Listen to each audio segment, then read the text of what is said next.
Yeah. So let's play a game. What? But still think it's an interesting conversation. Wait. Sacks or quarterback stat? Oh, hell no. Still got a few more to go. Slow down, baby. That's fair. Finish him, Daddy. Additionally, Do you want to guess the last two? No, it's my turn. Because of how dangerous he is with his feet. Hold up. Wait a minute. And I think there's an interesting conversation. No, God. You know, that's just the nature of the beast in this business. Daddy! Well, welcome to the show, everybody. My name is Paul. Welcome to Hashtag Sports. And we are here during the business day. You'll have to excuse the noise. I'm actually having a bedroom added to the house. My wife is just calling me right now, and I obviously can't pick up. But I'm here to bring you breaking news. The Buffalo Bills have traded, as per NFL.com, Tom Pelissero and Adam Schefter. The Bills have traded for wide receiver DJ Moore from the Chicago Bears. So I'm just going to bring it up now. Don't exactly have trade compensation yet. This is a player coming off a 50 reception season last year in Chicago's best season in a decade. Kind of underutilized, wanted the opportunity to be a number one receiver. He's 28 years old. And now with Buffalo, he's going to get that opportunity because ain't nobody standing in his way. I'm sure a lot of Bills fans are concerned about trade compensation. We'll talk about what would be good trade compensation. Hopefully we'll hear from Schefter, Pelissero, whoever it is. That gives us that official information. So let me tell you a little bit about DJ Moore, kind of what happened, where some history is here, and whether or not this is a good trade for the Bills. First off, I don't think this is a bad trade for Buffalo at all, unless it includes your first round pick. DJ Moore, I like an awful lot.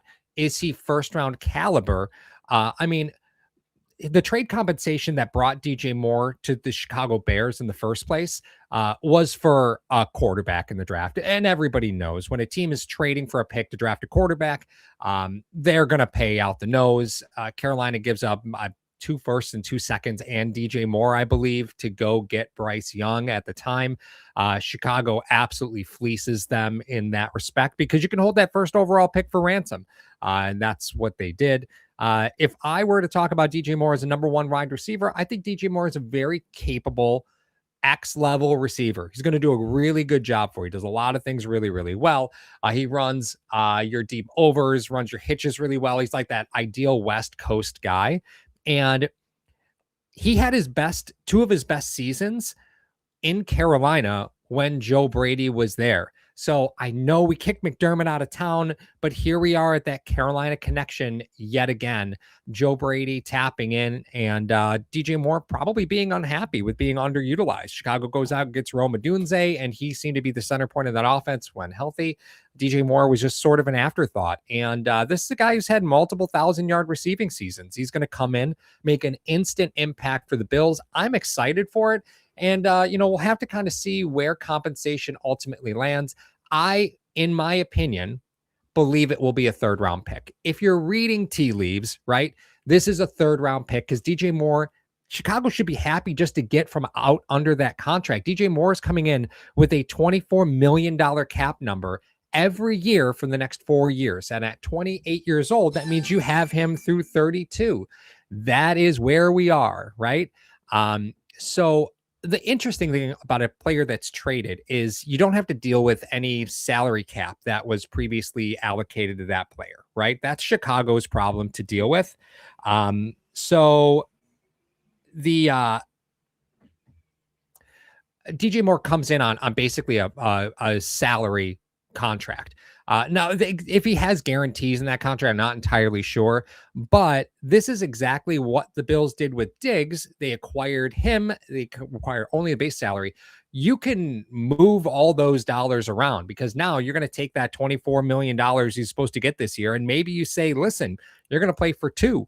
We're going to be a $1 million base salary. We're going to give you $24 million, $23 million in a signing bonus, and then reallocate that money across the rest of his contract. Makes him exponentially more expensive in future years. However, does make him affordable this year. It also makes him releasable at any time. So if you don't do anything and he's only base salary, you could cut him at near zero salary cap implications unless he's got guarantees in his contract. and have no repercussions. So these are deals that typically are third, fourth, fifth round picks. And Chicago's probably happy to get something out of DJ Moore because, again, while he was functional in their offense, he was a good receiver. They might value a third round pick more than they value $25 million against their salary cap. So big contract for DJ Moore. Super excited to see what this ultimately looks like for him. Because the Bills are going to have him through age 32 season. If I did the math correctly, I might have missed on that age. Let me see. He's a UFA in 2030. So with that all being said, let's talk about the player that DJ Moore is and kind of what to expect. First off, player that plays great in leverage, is good West Coast receiver. Will he be an absolute game breaker? I mean, he will have games where he can take the top off of defense. He can run your under routes. He does everything that you could want, but he's not your typical big receiver, right? Like, even though he may not be small by NFL standards, the fact still remains that DJ Moore is not that big go get him sort of guy. He will run really good routes, do a good job for you, but he's not going to be the guy that the Bills are still in search of sort of that for you really, really well. He's going to pair with Khalil Shakir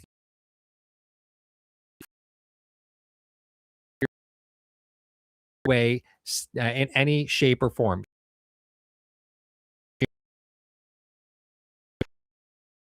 To see DJ Moore do some of the things that Shakir forget.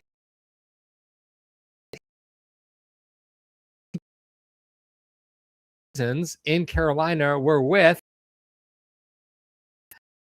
Teddy Bridgewater, ghost of Kirk, and Cam.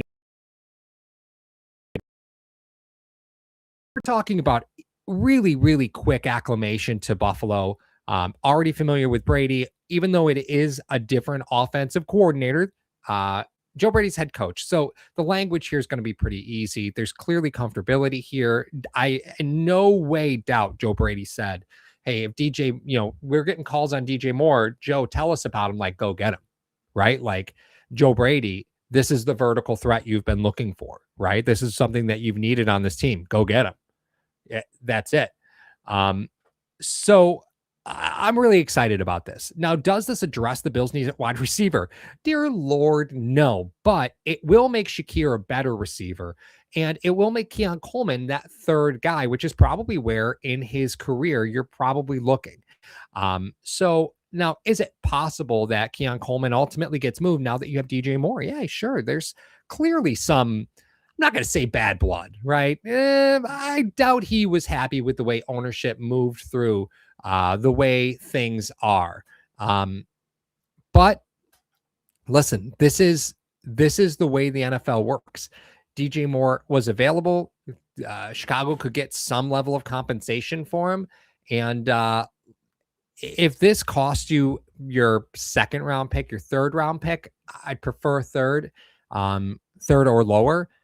This is a great deal for you. Is it revisiting that Carolina connection? It is, right? It very much is. But we are, again, talking about going to get a proven NFL player that will instantly acclimate into this offense. And his skill set's going to translate great. You have a head coach that's already very familiar with what he can do well. And I'm excited about this. Cap space is a little bit of a problem, but it's all base salary. You can move those numbers around and you can walk away from DJ Moore next year at no repercussions if you don't renegotiate his contract. Now, again, $24 million, I think they're going to have to renegotiate his deal. But even if they are renegotiating, who cares? Who cares? You just went and got your one. That's what you needed.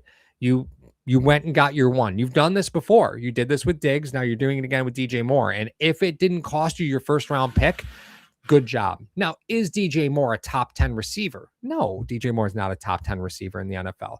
But in 2024, there were times where DJ Moore looked like the best receiver in the league.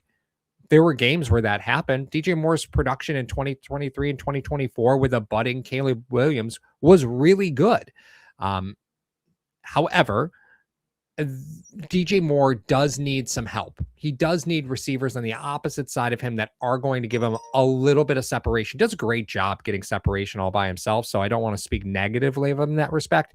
But I think the pairing of DJ Moore and Shakir, and then moving Coleman to your third receiver, that's dangerous because you also have to account for Kincaid.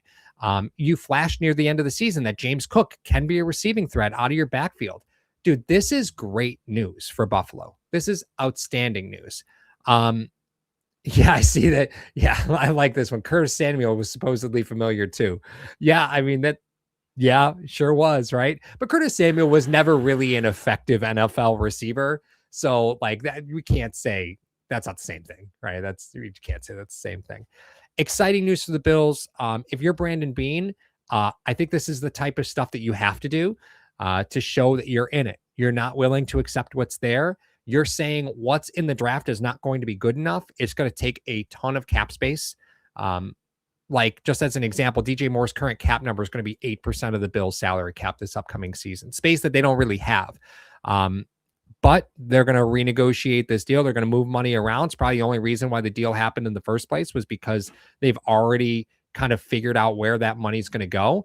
You pay DJ Moore now, you split it up amongst other years, you figure out the rest later.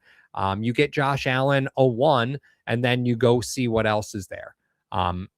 This does scream to me that they're probably going to address the defense in the early parts of the draft. I do want you to consider that when you see trades made for offensive players, usually you're not doubling down there by also using a first-round pick on that. Again, we don't exactly know what the trade compensation is for DJ Moore because we're just simply too new to it. Unfortunately, Pelissero and Schefter haven't released that yet.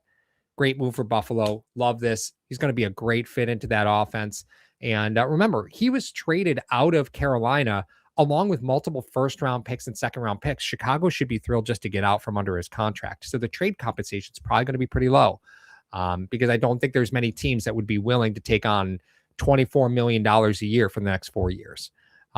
Excited. Good job. This is a great fit.